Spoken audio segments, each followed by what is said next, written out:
Olá, gente, boa tarde. Professora Emily Souza, de Ciências, do 7º ano. E hoje vamos falar sobre ecossistema, um tema que você já deve ter visto no infantil, fundamental, e vamos relembrar e rever. Primeiro, a gente sabe que os seres vivos, eles têm interação com os outros. A gente é um ser vivo que interage com o meio ambiente, com os animais, com as plantas, com as rochas, enfim. Todo ser vivo, ele tende a interagir com o meio ambiente, interagir com outros seres vivos também. A gente interage com os animais, seja na alimentação, seja cuidando de um animal, enfim. Toda interação entre esses seres vivos. Existe uma ciência que ela estuda essa interação, que no caso é a ecologia, que é o estudo das relações estabelecidas entre os seres vivos, entre nós, e destes, nós, com o meio ambiente em que vive. Então, é a interação entre nós com o meio ambiente que vivemos. Quem estuda isso, essa interação, vai ser a ecologia. Aqui tem uma foto, uma figura mostrando bem isso, essa interação entre animais, entre células vegetais, entre plantas, o próprio gás que a gente está vivendo na atmosfera também é uma forma de interação. Então, o ecossistema, o que seria esse ecossistema?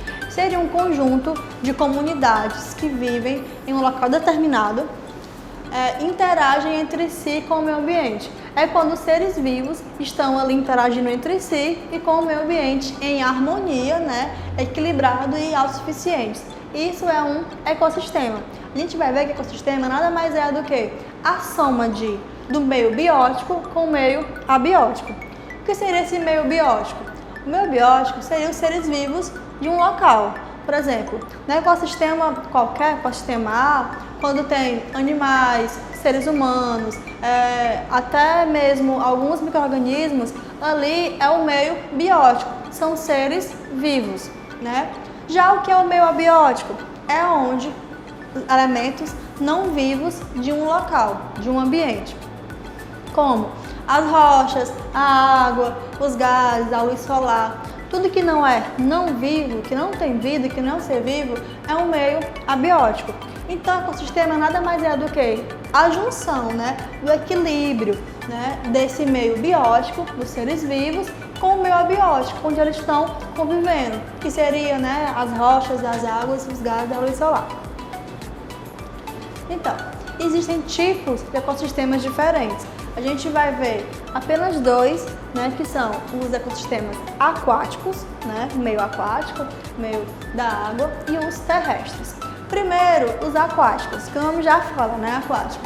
Eles vão compreender os ambientes de água doce, como lagos, mangues e rios, e também ambientes marinhos, como os oceanos. Todo ambiente que vai ter água, desde doce até a salgada, e tiver uma relação entre o meio biótico e abiótico, será um ecossistema aquático. Existem variáveis distintas para esse ecossistema. Alguma coisa pode mudar entre eles. A vegetação é variáveis dessas. Por quê? Qual a sua função, a sua importância? Ela vai proteger os ambientes aquáticos, a sua proteção, como a mata ciliar. O que seria a mata ciliar? A gente vê um rio, sempre vai ter ao seu redor uma mata que vai proteger para que esse rio não seja, que a gente chama de um rio assoreado, que ele não se desmanche. Então, isso aqui, essa mata ciliar, protege o rio. Além de servir também para alimentos para animais, Alguns animais que são anfíbios, que vivem na água e boa parte na terra, alimento das plantas, então também é uma função da vegetação nesse ambiente aquático. Outra variável vão ser as trocas gasosas, que a gente faz com o meio ambiente. Por exemplo, os animais aquáticos, os peixes e animais aquáticos, também realizam trocas gasosas com o meio ambiente, no qual o gás oxigênio e o gás carbônico estão na água. Então, também existem trocas entre gases. A gente sabe que a gente faz essa troca respirando, e expirando, mas eles não. Fica na água dissolvido e eles vão usar desses gases que estão na água. Também produzem fotossíntese, as plantas aquáticas. Pronto, outra função das plantas, vegetação, também produzem fotossíntese. A gente sempre fala que a Amazônia seria o pulmão do mundo, que tem muita produção de fotossíntese, mas não é. realmente quem produz muito esses gases vão ser as algas, que são marinhas, né? São vegetação marinha, aquática.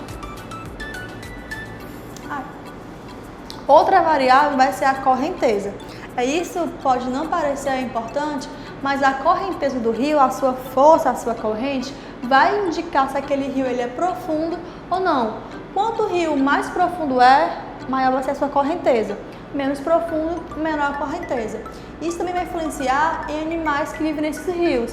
Por exemplo, quando o rio é muito fundo, né, correnteza grande, vai ter espécies diferentes. Quando o rio é mais raso, correnteza mais lenta, espécies também diferentes de animais. E a questão da luz, né? A luz influencia muito também nesses ambientes aquáticos. Por quê? Quantos ambientes aquáticos não têm luz quando são muito fundos? Né? Um exemplo desses. Eu tenho um rio que ele tem uma grande profundidade, ele é muito fundo, a luz não chega até áreas lá embaixo do rio. Essa questão da luz não chegar vai provocar uma modificação no ecossistema. Lá embaixo vai ter animais que são de outros tipos diferentes, como os animais que são abissais, né? Nas abissais. Então a luz também vai influenciar nesse ecossistema. Quando ela tem, né? Quando ela está em superfície, quando ela não tem, quando está lá embaixo. Aqui um ambiente aquático, no caso um ambiente aquático no fundo do mar, né? Marinho, né? No oceano. Coloquei aqui alguns animais, aqui a vegetação, com alguns, né, só para vocês identificarem e verem mais ou menos.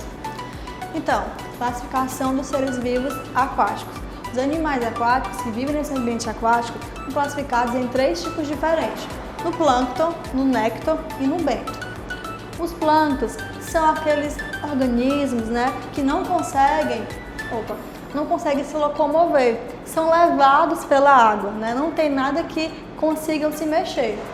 Eles podem ser fitoplânctons, que são plânctons que fazem fotossíntese, né? Que fazem aquela respiração que a gente já conhece, ou então o zooplâncton, que também são plânctons, mas não fazem fotossíntese. Os néctons, né, são animais, organismos que se locomovem, né, nesse ambiente ativamente, pois tem estruturas que facilitam essa locomoção, como no caso os peixes. Tem as barbatanas que conseguem se locomover, inclusive longas distâncias e contra a correnteza.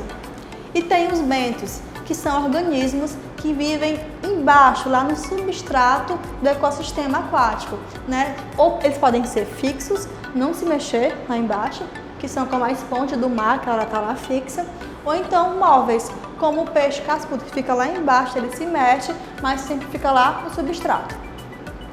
Aqui um exemplo, né, dos bentos, os fixos, que são móveis, tá aqui os néctons, os peixes que se movem, tem a locomoção ativa, e aqui em cima os plânctons, que tem fitoplâncton e o zooplâncton. Também temos ecossistemas terrestres, né? Esses agora são, né, na terra, na superfície terrestre. Florestas, desertos, montanhas, pradarias e pastagens, ecossistemas terrestres. Também tem as variáveis igualmente com os ecossistemas aquáticos. Quais são elas? Luz, mesma coisa. Em ambientes com o interior das florestas, recebem menos luz. Dessa forma, são mais úmidos e apresentam vegetação mais alta e densa. Ambientes que recebem grande incidência de luz, como desertos, tendem a possuir menos vegetação. Como?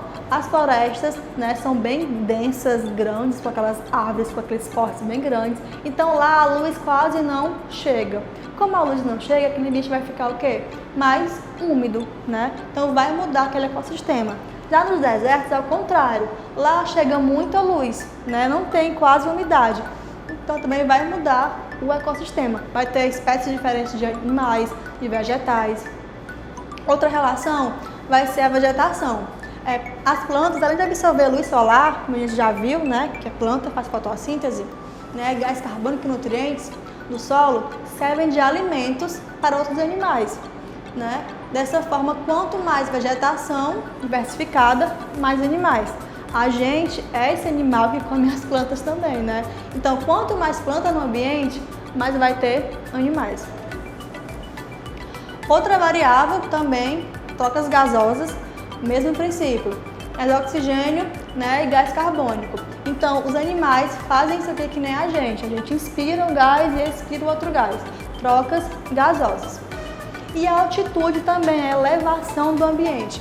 Ambientes com altitudes mais elevadas, ambientes mais altos, tendem a apresentar o ar mais rarefeito, o ar é cada vez mais disperso. Então também vai influenciar na vegetação nos animais. Ambientes mais altos, na vegetação mais escassa e animais mais escassos também. Ambientes mais baixos, a gente tem trocas ok, tem o ar ok, não está rarefeito, então animais e vegetação mais abundantes. E por fim, gente, aqui para vocês exercício no caderno, só as respostas, tá? São só 4 questões. Vocês fazem e me entrega dia 19, tá errado aqui, mas é dia 19 a data de entrega, tá? Obrigada, espero que tenham gostado.